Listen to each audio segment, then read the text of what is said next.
your source for indie, alternative, and local music. 90.3 KRNU Lincoln. Up the floor to Trey McGowan. He'll lob it for his... Goodness! A one-hand hammer! On 90.3 KRNU, it's Huskers Hoops Live. You betcha! Jazz Shelley has a triple-double! Now, here's your host, Jacob Schwantz.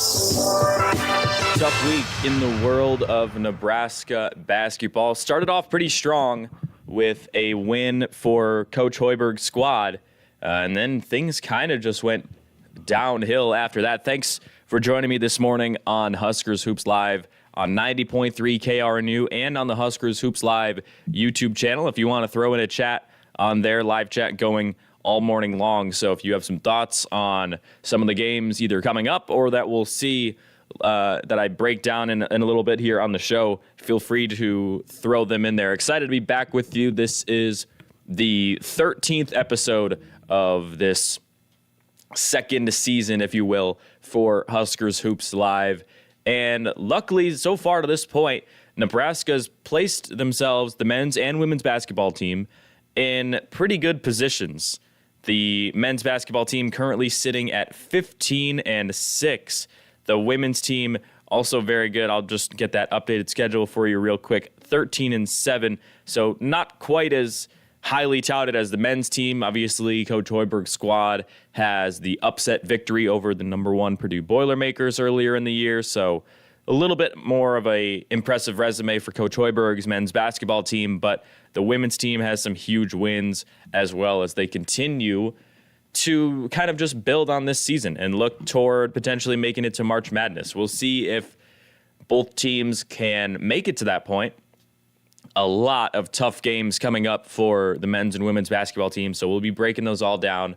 We'll be previewing them today on the show, so keep it locked here on KRNU and the Huskers Hoops Live YouTube channel as we will continue to kind of take a look at some of the important aspects of this season. And I want to start off with kind of going over the past week for the men's basketball team. We've got a game against Ohio State where Nebraska looked really good. 83-69 victory, pretty much on the back of Rink Mast having a career high, a classic performance inside PBA. The Huskers got 34 points from Rink Mast. You went 6 for 8 from downtown. This was Rink Mast at his absolute best. He was knocking down jumpers, grabbing rebounds at a pretty effective rate. He didn't end up with the 30-point double-double that a lot of people were hoping for. He got subbed out with 9 rebounds. And he I don't think he ever actually did. He get that? I gotta double check that. He might have actually got that last rebound. I know there was a time in the late portion of the game where he subbed out to take a rest, and he did end up coming back in to get that 10th rebound. So that's a 34-point double-double with rebounds, and he also had 4 assists. So he's dominating scoring the ball. And then when Ohio State did finally start to collapse on him, he had some nice passes to some of the teammates. And one of the other people that was doing work was C.J. Wilcher. 16 points, made 4 of 7 from downtown. C.J. Wilcher, I think there's a point that you could make where you could argue that he's been the best bench player in the entire conference.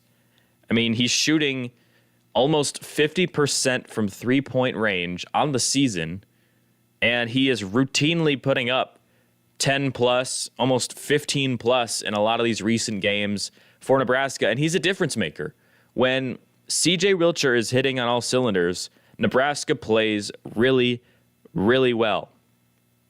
He played 30 minutes off the bench in this one, 6 of 12 shooting overall. He did have 3 assists to help out his stat total, but the three-point shooting is where he's felt the most because Nebraska takes a bunch, and so far this season they've been making a bunch of threes as well. And it's been impressive to see the level of consistency. I know at times, especially as the level of difficulty increases once you get into conference play and you're playing a team that can beat you on any given night, sometimes you see teams falter a little bit. Sometimes you see them drop down to the norm and fall maybe to the middle of the pack or a little bit below average.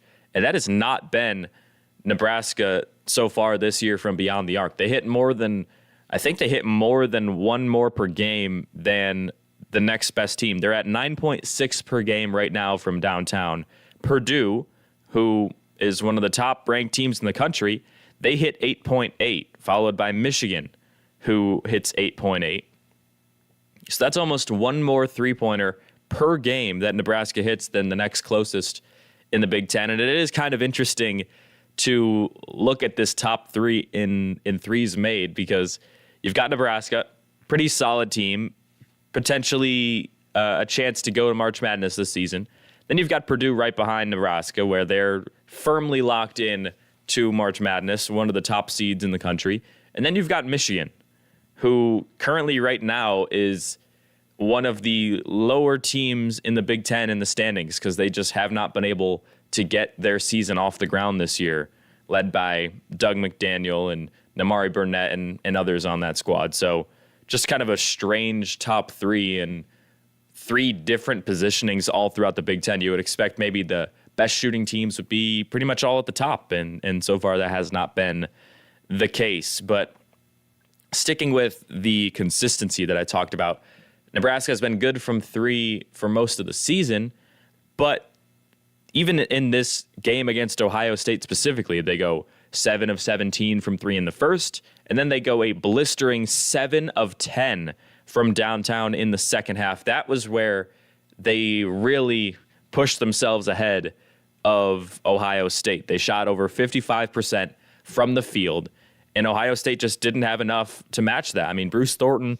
played over 34 minutes, only took 9 shots. He was pretty efficient. He had 16 points, 6 assists, but that being the best player in that game for Ohio State just wasn't enough. I mean, Jamison Battle, that was someone that I was extremely concerned about going into this game against Ohio State. He only had 11 points on 8 shots, did have 7 rebounds, but for Jamison Battle, that you'll take that. He's a guy that's going to shoot a lot, and if you can limit his attempts and make sure he never gets that hot streak going, that's a successful day on defense, in my opinion. Jamison Battle is one of the better shooting bigs in the Big Ten Conference, and Nebraska, I thought, did a pretty good job managing him. So then you move down to some of these other guys. You've got Roddy Gale only with 6 points. Bowen Hardman did have 11 off the bench, but that was really the only standout outside of the starting lineup. You got Zed Key going 2 for 6 from the field for 7 points. That's an experienced guy on this Ohio State roster that just didn't really do all that much. Scotty Middleton, 1 for 4. He went 0 for 3 from downtown. So the Nebraska defense against Ohio State, while it wasn't spectacular by any means, it did enough to get the job done. They hold Ohio State to 69 points in this game. Very solid performance. You know, you'll take that on any given night. You're hoping that as a team that in Nebraska that scores almost 80 points a game, you got to hope that as long as you hold your opponent under 70, you should, on average, consistently pick up wins. So pretty enthused by this performance in the early portion of the week, heading into a road matchup against Maryland. And let me tell you, with the road struggles that Nebraska has had all season, I mean, me and Justice Rhodey, we were on the call for the lone road win that Nebraska had this entire season at Kansas State. The rest of the time, it has been just rough to watch. Whether it was at Minnesota, where they blow a lead and end up going deep into an overtime period, whether it was at Rutgers, where they blow a lead and go into an overtime period, or whether it was a game like this, where they pretty much just get dominated from the get-go. Nebraska started out pretty strong. I think it was like a 9-2 start, in this ball game. But then Maryland, from pretty much there on out, just started playing and looked like the better team. Final score of 73-51. They held Nebraska to 51 points. This is a Nebraska team that on the season, even after that performance, scores 77 per game. That's even after scoring only 50 in one of these outings. They're top 5 in scoring in the conference. And Maryland was able to hold Nebraska to just 51 points. 27 in the first, 24 in the second. And the first half is where Maryland pretty much got all of this. 44 points given up by Nebraska in the first half. That just is not good enough. They got threes from guys that don't usually go off. You look at this bench with Jamie Kaiser, 4 of 7 from the field, 4 of 5 from 3. Jahari Long goes 3 of 4 from downtown. Those are the only guys on the bench that even attempted a 3. But if you're going to go 7 of 9 combined, that's going to be a lot of damage on the scoreboard. And Nebraska just couldn't manage it. The biggest difference in this one, the rebounding.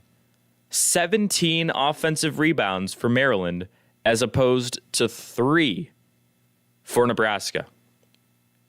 That is just not conducive to winning. And we've seen this Nebraska team be good on the glass, not just on defense, but on the offensive glass. You think back to that lone win against Kansas State on the road, where you have Jawan Gary putting up double-digit offensive rebounds himself. And I know Jawan Gary wasn't available this past week because of his injury recovery, but the Huskers need to figure out a way to get some more production on the glass. You've got Bryce Williams with 3 rebounds, Rink Mast with 6, Josiah Alec with 4. Eli Rice even had 4 off the bench. But this committee rebounding was not good enough, at least on this day. 25 rebounds as opposed to 43 rebounds for the Terps. I don't know if you can win a game getting out rebounded by almost 20, and you're on the road at a place where Maryland was historically good last season. I think they only had like 1 or 2 losses inside their home arena. And that's kind of what Nebraska has been this season at home, with only a few losses inside their home arena. I think even just 1 to Creighton. But they've got to figure something out, because you can't go on the road in front of almost 15,500 people at Maryland and not be able to finish defensive sets, because they played pretty good defense on the perimeter. Yeah, there was some open threes for the guys that I mentioned, like Jamie Kaiser and Jahari Long, but I'm sure in the game plan, those were guys coming into this game that were not top scorers. So they're thinking, hey, if we shut down Jameer Young, try to do our best at least against Dante Scott and Juju Reese, you let those guys shoot and you live with it. You close out and hope that you don't run into a night where Maryland shoots almost 40+% from 3 as a team. But that's exactly what happened. But when you play good defense, and there were possessions where Nebraska played good defense, but you can't finish on the glass, it kills you, because that means Maryland's getting extra chances. And when you give guys extra chances in their home barn and let them dial it in, that this is what's going to happen. 73-51 on the scoreboard. Nebraska's still winless on the road in the conference. And it didn't seem like there was much that Nebraska could bring for a solution. Is the solution going to be Jawan Gary coming back from injury? I mean, like I said, he's a great rebounder for his position, but it's mainly offensive rebounds that he shines in.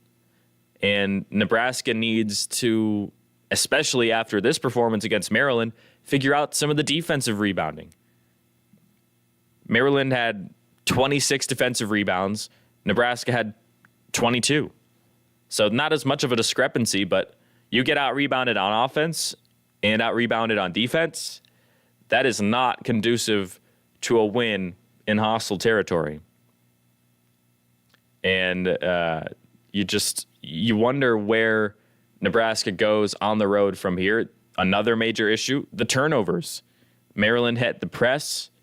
Nebraska really seemed like they were struggling to manage it early on, and it led to 18 turnovers. You get 18 from Nebraska, just 8 from Maryland. That's another thing that's not conducive to winning. You get out-rebounded horribly, and you turn the ball over 10 more times than your opponent. There should be no surprise that Nebraska loses by 22 points. But something that's encouraging is if they get that rebounding a little bit more under control, if Juwan Gary returns somewhat soon, and they can, I'm sure after this game they were working on breaking the press and getting the ball across the timeline.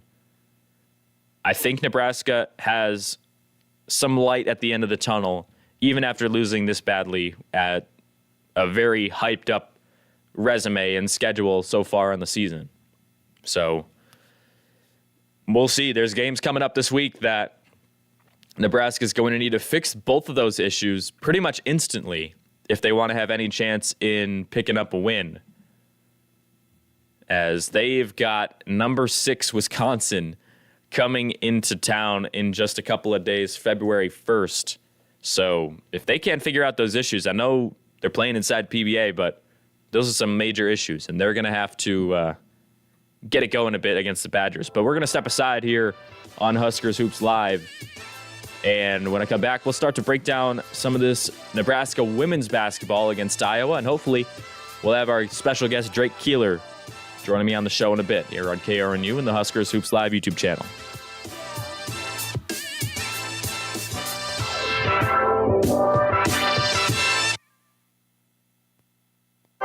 Do you want to make a difference for kids, for people in poverty, for the environment? Join AmeriCorps and get things done right here in Nebraska. With lots of different programs to choose from, you can serve in your area of passion and develop your skills while earning money to pay for college or to repay student loans. All programs are filling AmeriCorps positions to start September 1st. Learn more and apply at serve.nebraska.gov. Sponsored by Serve Nebraska. Aired with the Nebraska Broadcasters Association and this station. This is Logan. What's up, everyone? Logan's been going to UNL for 4 years now. I know everything that's going on here. Logan is somewhat informed about campus events. Like the football game, and I think there's some kind of election, I think. Don't be like Logan. Pick up a copy of the Daily Nebraskan or follow them on Facebook and Twitter. Not only can you be updated with events on campus, you can read profiles on some of the most interesting people around Lincoln and get unique coverage found nowhere else, because keeping up with the news is one of the most important things a student can do. What are you still doing with all those old t-shirts that don't even fit anymore? Why not get rid of them by donating them to Goodwill of Lincoln? Goodwill of Lincoln is a not-for-profit organization that takes nearly any household item and item of clothing. Its main mission is willing workers employed and community resources maximized. Goodwill also provides a safe environment for people with mental, physical, and emotional disabilities to be employed. So what are you still doing with those t-shirts? Your freshman 15 is less noticeable in a slightly bigger shirt anyway. Donate the small ones to Goodwill of Lincoln. To contact Goodwill of Lincoln, go to lincolngoodwill.org. Dad, I'm hungry. Why don't we have anything to eat? Those are words you never want to hear as a parent. But unfortunately, putting food on the table is a constant struggle for many low-income families here in Lincoln, and they don't have the necessary skills to get and maintain a job. They rely on volunteers at the Center for People in Need that can help them through the struggle. You can make a difference in their lives by getting involved in one of the many volunteer programs that the Center for People in Need offers. For more information, please visit centerforpeopleinneed.org. You never know when you may need help. When danger strikes, you'll be ready to respond thanks to UNL Campus Security. UNL Campus Security works behind the scenes to maintain the safe, welcoming campus environment we all enjoy.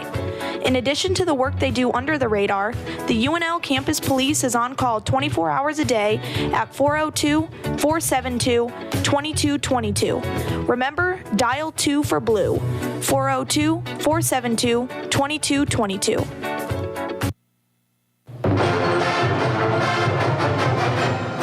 Getting involved on campus, meeting new friends, and networking for the future can seem scary, but Scarlet Guard makes it easy for both graduate and undergraduates. Social events help students connect with others around campus, while the professional events help students network with alumni from around the globe. Possibilities within Scarlet Guard are endless, so join today. Go to huskeralum.org/Scarlet Guard or contact the Nebraska Alumni Association. Students today, alumni tomorrow, Huskers forever.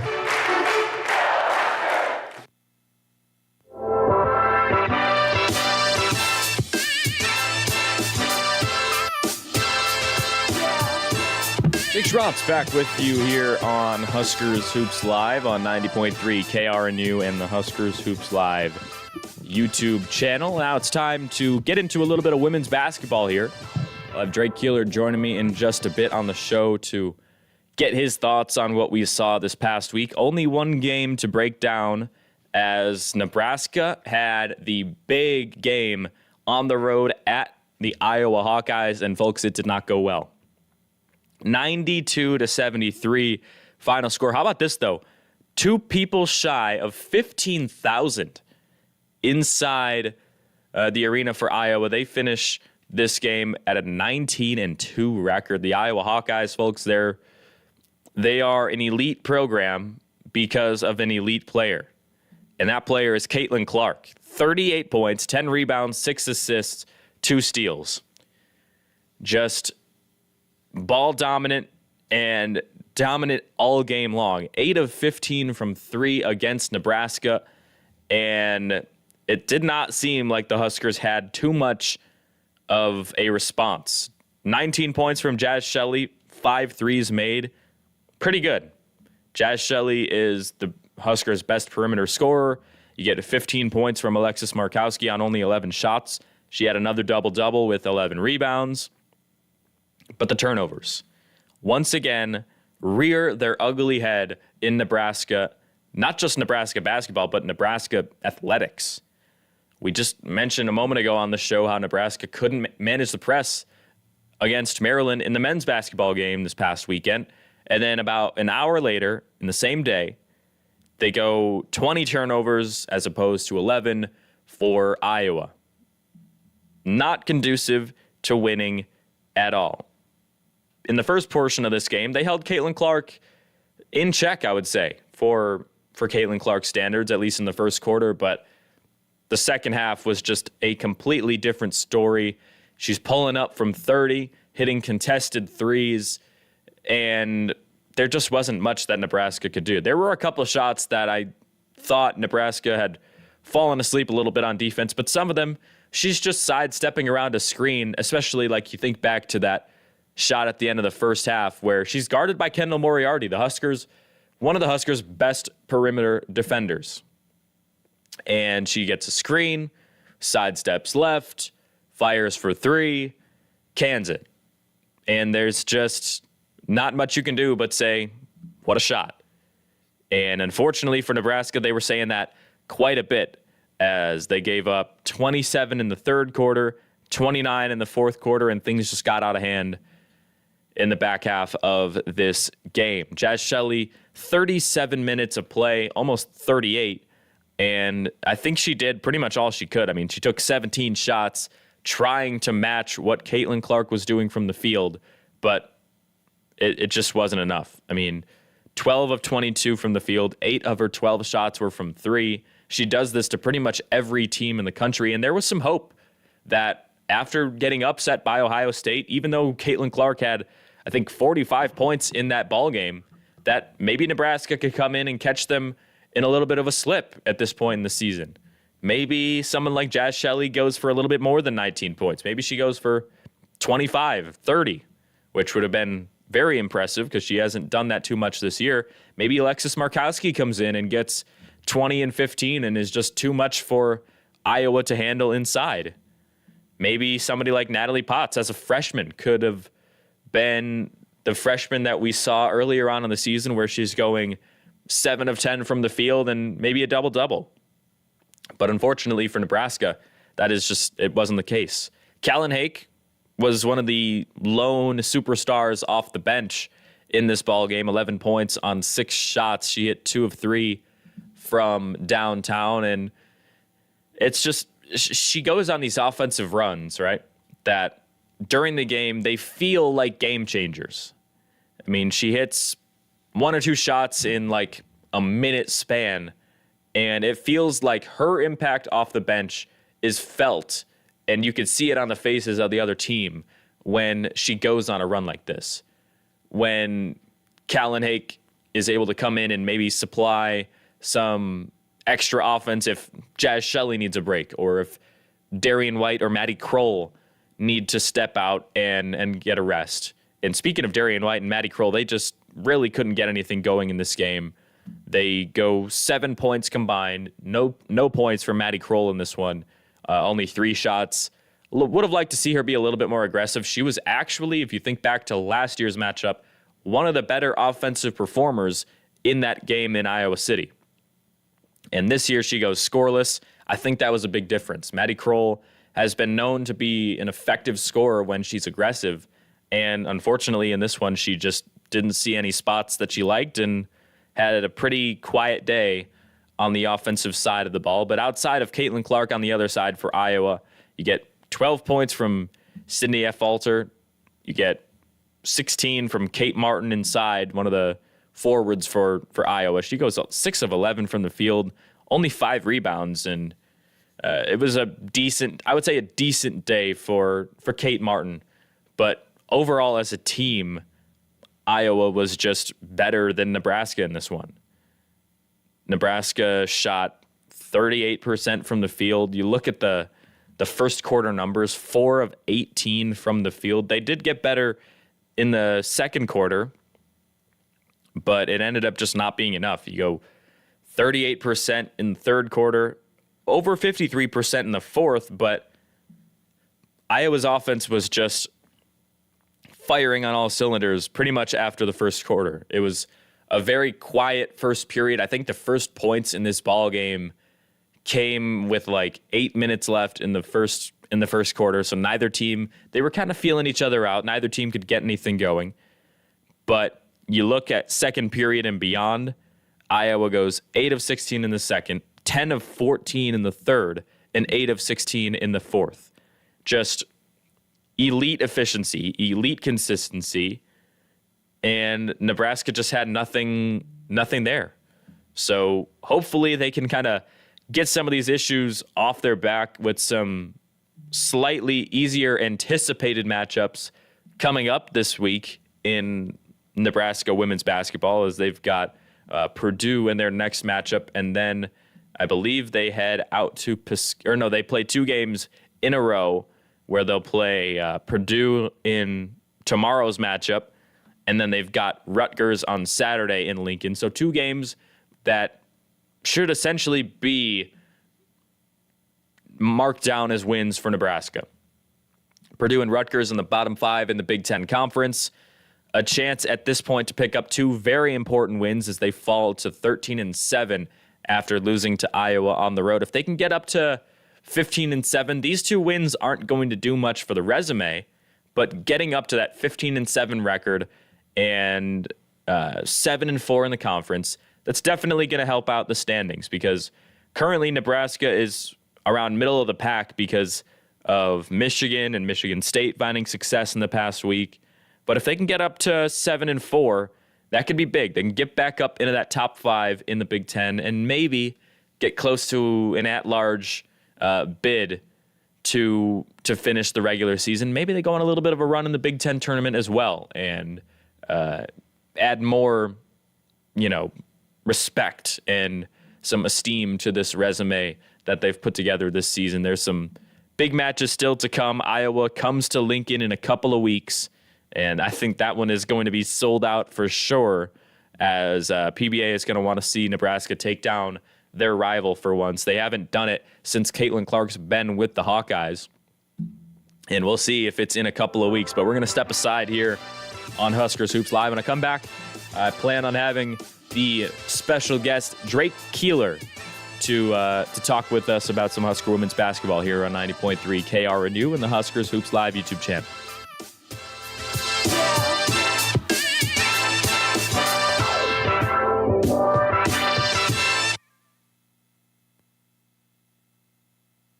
The risk of an American man developing cancer in his lifetime is a little less than 1 in 2. The risk of an American woman developing cancer in her lifetime is a little more than 1 in 3, but the death rates of cancer have been declining in men and women since the early 1990s. I relay for the support of my sister. I relay for the support of my grandfather. I relay for the support of my uncle. Keep helping those in need by participating in Relay for Life. Join us for Relay for Life at the University of Nebraska-Lincoln each year to fight back against cancer. Sign up for your community event or donate at relayforlife.org. This is Logan. What's up, everyone? Logan's been going to UNL for 4 years now. I know everything that's going on here. Logan is somewhat informed about campus events. Like the football game, and I think there's some kind of election, I think. Don't be like Logan. Pick up a copy of the Daily Nebraskan or follow them on Facebook and Twitter. Not only can you be updated with events on campus, you can read profiles on some of the most interesting people around Lincoln and get unique coverage found nowhere else, because keeping up with the news is one of the most important things a student can do. Imagine what it would be like to live in a different country for a month, a couple months, or even a year. You may think, I don't have money for that. Or, it won't fit into my 4-year college plan. But the Education Abroad office at UNL wants you to know an education abroad is possible for anyone. There are over 400 scholarships to help fund your trip and an advising staff ready to assist with all the planning. So set up your advising session today. Go to educationabroad.unl.edu. The world is waiting for you. The risk of an American man developing cancer in his lifetime is a little less than 1 in 2. The risk of an American woman developing cancer in her lifetime is a little more than 1 in 3, but the death rates of cancer have been declining in men and women since the early 1990s. I relay for the support of my sister. I relay for the support of my grandfather. I relay for the support of my uncle. Keep helping those in need by participating in Relay for Life. Join us for Relay for Life at the University of Nebraska-Lincoln each year to fight back against cancer. Sign up for your community event or donate at relayforlife.org.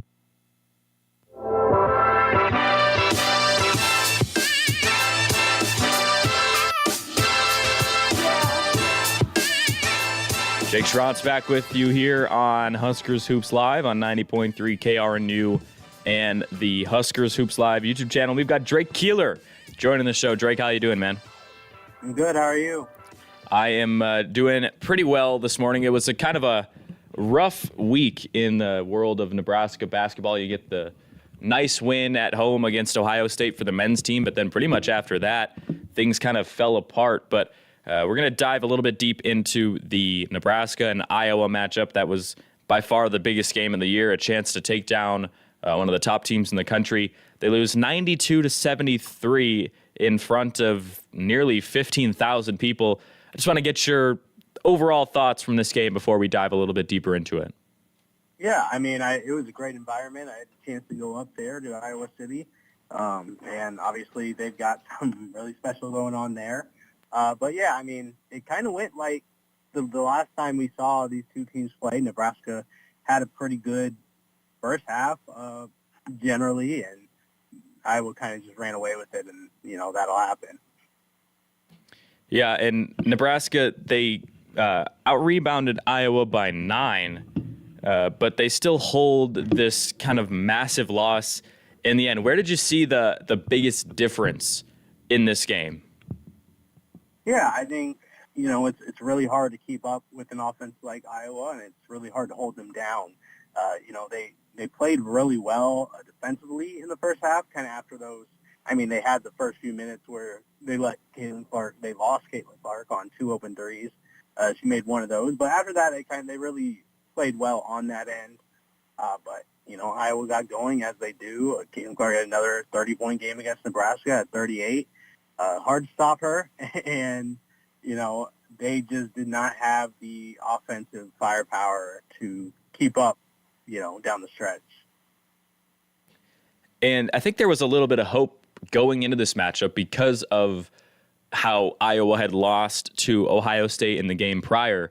And even though Caitlin Clark had, I think, 45 points in that upset loss, there was still hope that, hey, maybe, this is a portion of the season that when we look back on it in a month, this is where Iowa started to slip a little bit, and maybe Nebraska was going to catch that wave a little bit early on, but that just did not end up being the case. And all but 2 Huskers scored in this game, but the offensive efficiency just wasn't there as Nebraska finished less than 40% from the field. And I just want to gauge your mind and see how far away is Nebraska from the level of team that Iowa is currently on the offensive end and really just overall. Yeah, I mean, I think, it's no secret that they're a long way away from where Iowa is, a top 5 team in the nation with the offense that they have, the superstar that they have, that just really, changes everything. But, I think, Nebraska's a team that it's not like they just are not capable of pulling an upset. They played really well in that first half, and, you got to see more kind of on both ends. I feel like, they finished with 72, 73 points, which isn't really bad, but I felt like there were a lot of stretches in that game where it just felt like they were getting shut down. Their offense was getting shut down, and, you can't really, Ohio State had to score 100 points to win that game. So unless you have a really great 40 minutes of defense against that team, which is really hard to do, you're going to have to score in the 80s and the 90s to get it done. And I think something that was at least surprising to me was that you look back to last year's matchup in Iowa City, it was a very close game. Jazz Shelley kind of struggled from the field, and you think maybe if she hits just a couple more shots, maybe 3 or 4, that Nebraska could have upset Iowa in their home arena. This year, not the case in what I would consider actually a better team overall. I know there's some youth on the bench, but at the top in the starting 5, I really like what Nebraska brings on a nightly basis. Yeah, I think this is still, I look at this team as a better one than last year, mostly because of that depth. And that's, they didn't really make a fourth quarter push, but they stayed for a lot of the time, within 15, they didn't really get it to single digits, but they've been able to push back late in some games this year just because they have, so many players that can come in and contribute. And that's really important. And, I think this is obviously, single results, aren't always the best evidence of something, but I think it's going to be interesting to see how much of a fight they can put up in the second matchup between these teams when Iowa comes to PBA.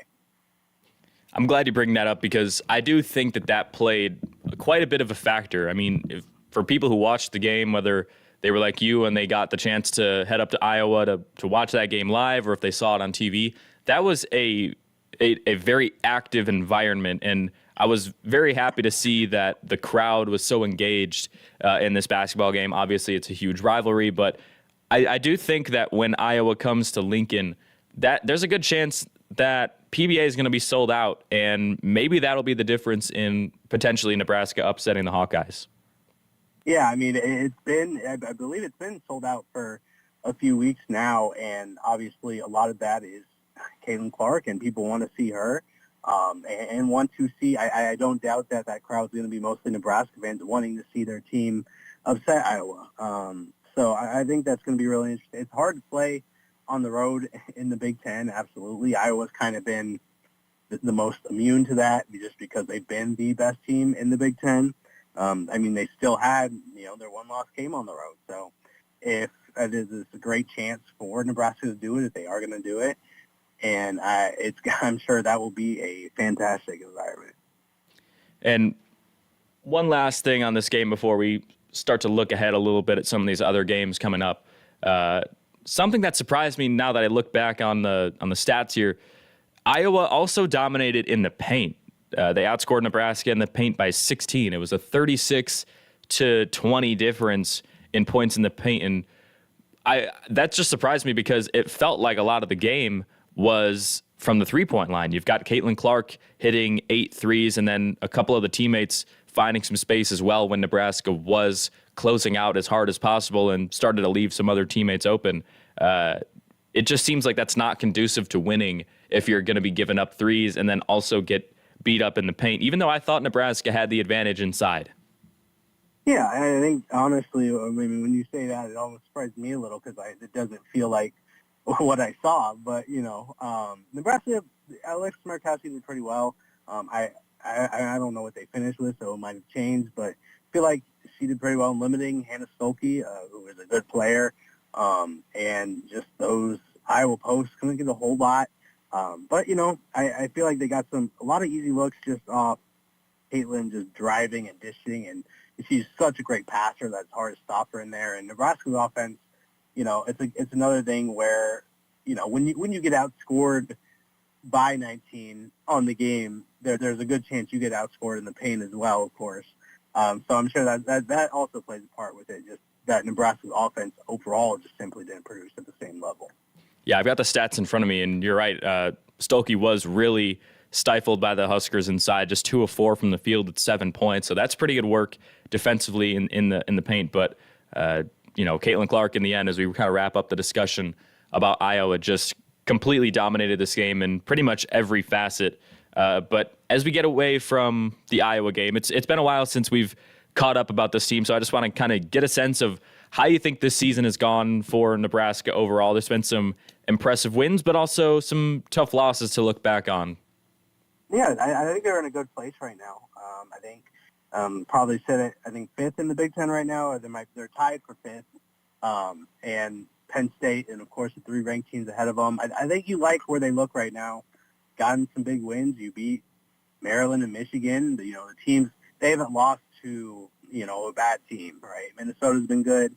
They lost that game on the road. Penn State's been good. They lost that game on the road. Maybe, if there's tempting to be a little bit greedy, you're like, if they could have gotten one of the wins they hadn't gotten, it'd be huge for this team. But you're not upset with where they are right now. And you want to see them kind of continue the pace that they're on currently. And there's 9 games left in the regular season, 5 at home, 4 on the road.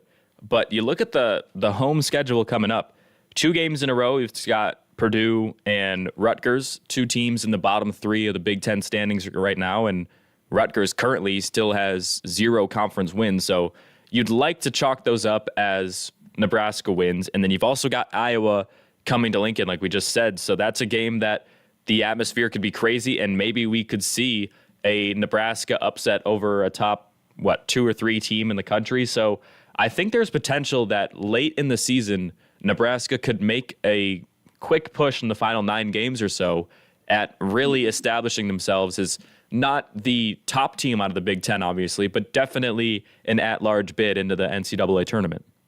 Yeah, for sure. I think, they just lost back-to-back games for the first time this season. That's, I guess I would say, pretty impressive for right now. And this is an opportunity to build some momentum. You get Purdue and Rutgers, and then go on the road to Michigan, which, has been good, but they've been struggling, compared to what they usually do. So I think I'm really interested to see these 2 games at home. Purdue, obviously they have, I think they're 2-6, 2-7 in conference play, and they've lost like 6 straight, but they can play. They challenged. I mean, they were at home, but they challenged. I believe it was Ohio State and Indiana, and then during this losing streak, they haven't been losing to bad teams. That's a team that made the tournament a year ago, and they aren't quite the same as they were, but they can still be dangerous. That's a game you absolutely want to see Nebraska take care of. And Rutgers, it's kind of surprising that they don't have a conference win yet. I think, they have some talent. They beat Nebraska at their home court, at Rutgers' home court last year. So you want to avoid kind of another letdown like that. And Nebraska's avoided kind of the letdowns to the lower-ranked teams in the conference. And if they can build some momentum here, that'd be really, really encouraging. Yeah, I remember that Rutgers game was tough to watch with how many threes were clanking off the rim for the Huskers. And I'm glad you bring up Michigan, because Nebraska dominated Michigan defensively in the matchup in Lincoln, but I I see this 3-game stretch on the road at Michigan, home against Iowa next, and then at Ohio State right after that. That is an absolutely vital 3-game stretch late in this season, 2 of them being on the road against very solid, competent teams in the Big Ten. And I kind of worry about Rutgers once again. I know it's a home game, and I know we just said they don't have a conference win yet, but that could almost be a trap game as you finish a weekend and you're looking ahead at having to face Michigan in just 3 or 4 days later on the road. So are you on that kind of same wavelength that Rutgers could be a sort of trap game, even though it's at home? Yeah, I think you kind of look at either of these games like that, against Purdue as well. I think, when we talk about, obviously the conversation here kind of centers around this team needs to make the NCAA tournament. And if they lose either of these next 2 games, you get some concern, right? If they take care of business, win these 2 games, you look at the next 3-game stretch against 3 good teams. You really don't want to lose. I mean, you can lose that game at Michigan. I don't think you want to, especially when you have the Iowa and Ohio State following it.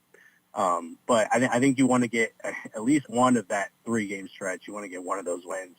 Michigan would be the most likely, but an upset would do wonders for sure.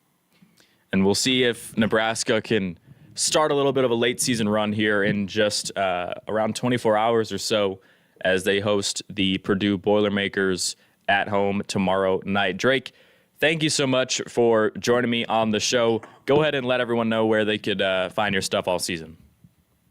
Just at Drake Keeler. It's my name on Twitter, social media, and at herdatsports.com. So, yeah. Awesome, man. Awesome. All right, we'll catch up a little bit later on in the year. Maybe Nebraska's heading into the March Madness tournament or something. So glad to have you on.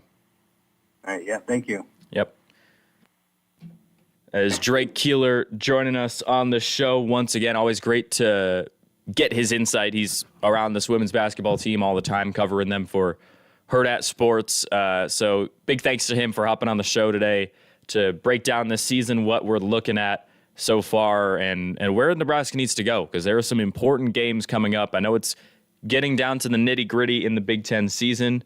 March is almost just a month away at this point, and the basketball season is flying by. So hopefully Nebraska can pick themselves up and get back into the winning ways that we saw earlier on in the season when they were near the top of the conference. We're going to step aside here, and when we come back, we'll look ahead to the future and see what we're thinking about for some of these upcoming games on 90.3 KRNU and the Huskers Hoops Live YouTube channel.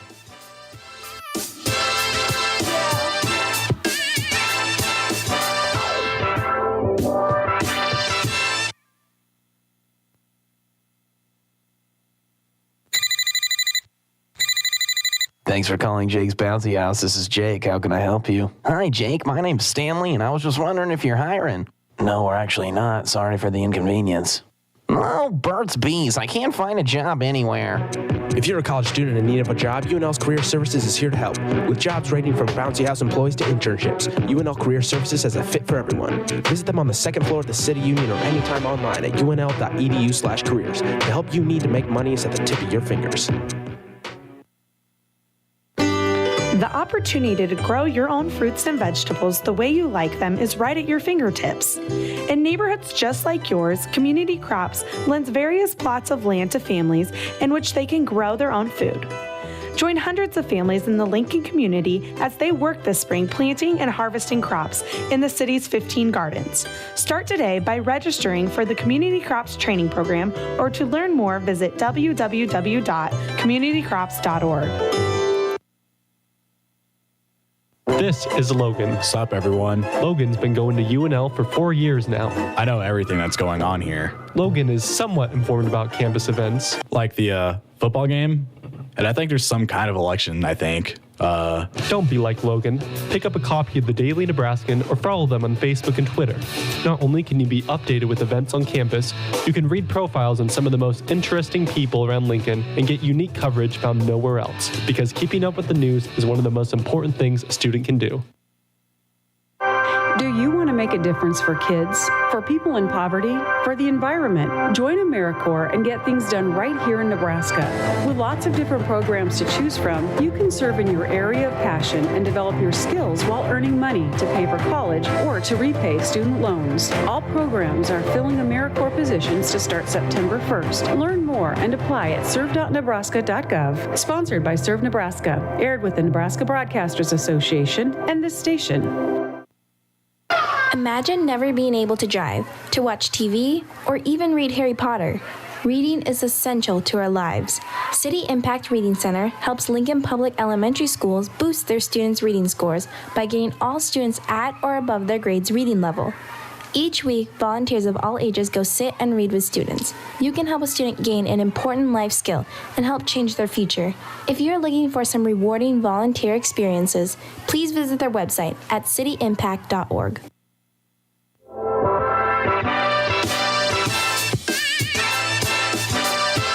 Jake Schron's back with you to wrap up the 13th episode of this second season, if you will, of Huskers Hoops Live on 90.3 KRNU and the Huskers Hoops Live YouTube channel. And before we preview some of these upcoming games this week, I just want to look around the Big Ten standings in men's and women's basketball. Just get a glance at where Nebraska fits into the puzzle that is the Big Ten Conference. Iowa in women's basketball currently firmly at the top, but not to be outdone by Indiana or Ohio State. All three of those teams 8-1 in conference play. The one loss in the conference for Iowa goes to Ohio State on the road, where the Buckeyes picked up a huge upset and firmly placed themselves as probably a top 4, maybe top 5 seed in March Madness. They are 17-3. They might even be even higher by the end of this season. They are currently on a 7-game winning streak, best in the conference. So you look at where Ohio State was at 10-3. They're now 17-3 for a very impressive season. I was high on them coming into this year. They have a ton of talent, led by J.C. Sheldon and Cody McMahon, so no surprise that they're doing so good. Got Penn State and Michigan State, the next two to round out the top 5, 6-3 and 5-4, respectively. The Nittany Lions having a pretty good year at 15-5. But then under them with Michigan State, they are tied with Michigan and Nebraska with a 5-4 conference record. So that's what me and Drake were talking about a moment ago. This is a very important late season stretch coming up. Nebraska plays Michigan. They play Ohio State as well coming up in the next few weeks. And if Nebraska can start to pick up some late season wins, all of a sudden, this tiebreaker that we're in right now, you'll see Nebraska vault a lot of these teams and firmly place themselves inside maybe that top 5, top 6 position in the Big Ten standings. So I think it's going to be huge. On the other side of things for men's basketball in the Big Ten, you've got Wisconsin ahead of Purdue with an 8-1 conference record and a 16-4 record overall, but Purdue leads the way with a 19-2 overall record, losing to Nebraska and Northwestern on the season. They're currently at that 2 spot, and then right below Purdue, there is a bit of a drop-off at 6-3 with Illinois and Northwestern. Northwestern, a victim of a Nebraska win inside PBA, and then Illinois, Nebraska plays the Illini this coming weekend, so that's going to be a huge matchup as they are 5th right now in the conference. Nebraska is at 5-5, tied with Maryland, who just beat them a couple of days ago. Nebraska 15-6 overall, but a chance to really get themselves back up, potentially inside the top 4 in the Big Ten standings. And if they can finish the year in the top 4, there's no way that Nebraska doesn't make it as an at-large bid into the March Madness tournament. It would be huge, program changing, potentially, if they can pick up their first win in the March Madness tournament in program history. So a lot of fun things potentially coming up for the men's basketball team. And speaking of Coach Hoiberg's squad, wow, it's a tough week. They have got Wisconsin coming to town, the number 6 team in the country, 16-4 overall record, like I just mentioned. That game is on Thursday at 7:30 p.m. Central Time. We'll have that game for you on KRNU.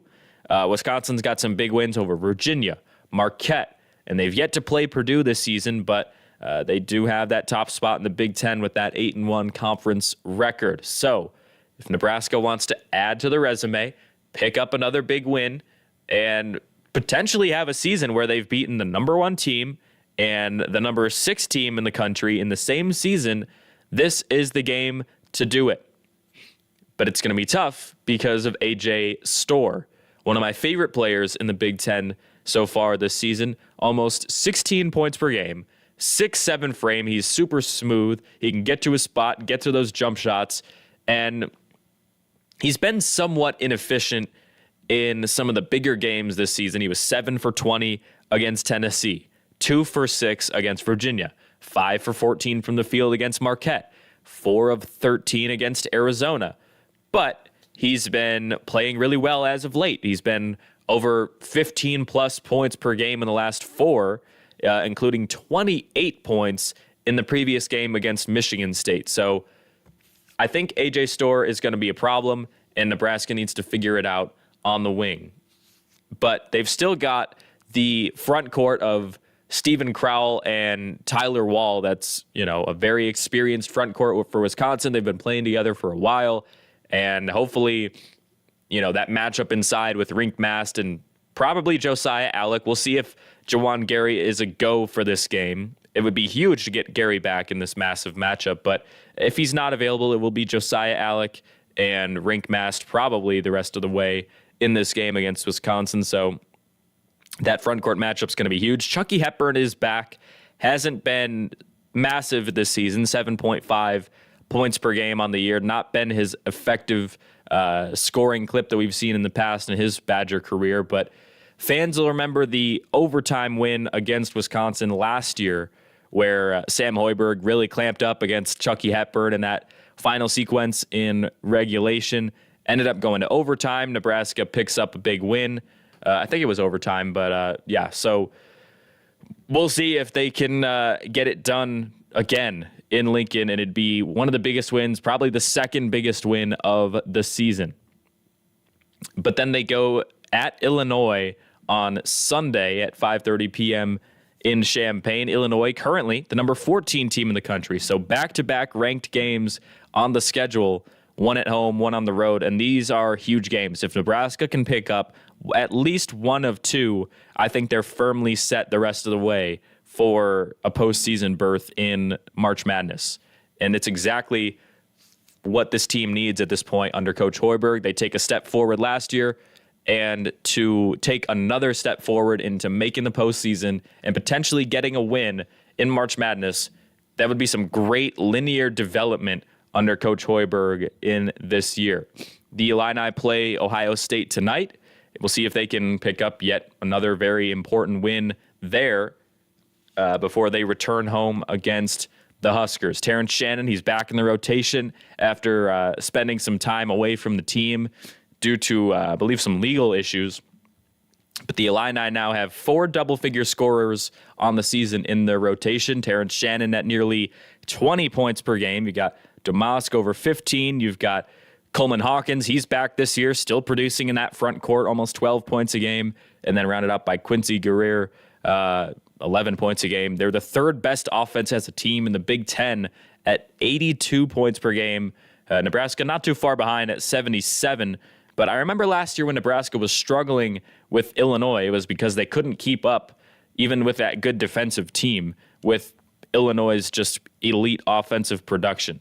So we'll see if Nebraska's 3-point acumen this year leads the conference in threes made per game. Maybe that'll be enough this year, and maybe they can pick up their first road win of the season in the conference at Illinois in what would be a huge win. If Nebraska somehow leaves this week at 2-0, that is going to be season-changing to pick up 2 top 15 wins back-to-back after losing to Maryland on the road by 18 points.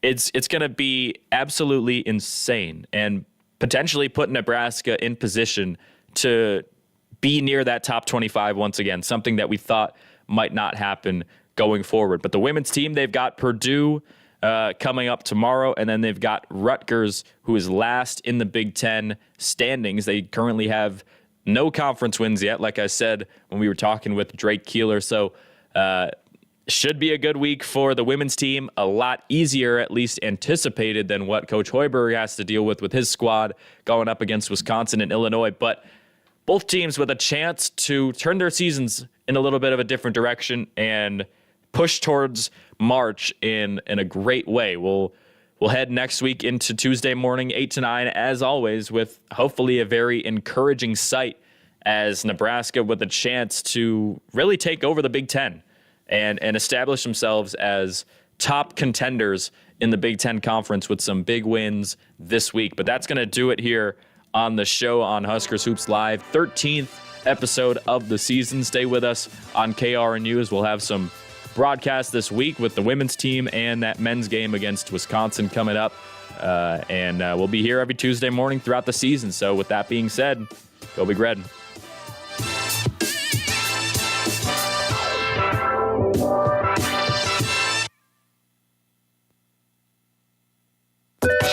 The University of Nebraska-Lincoln's official radio station, 90.3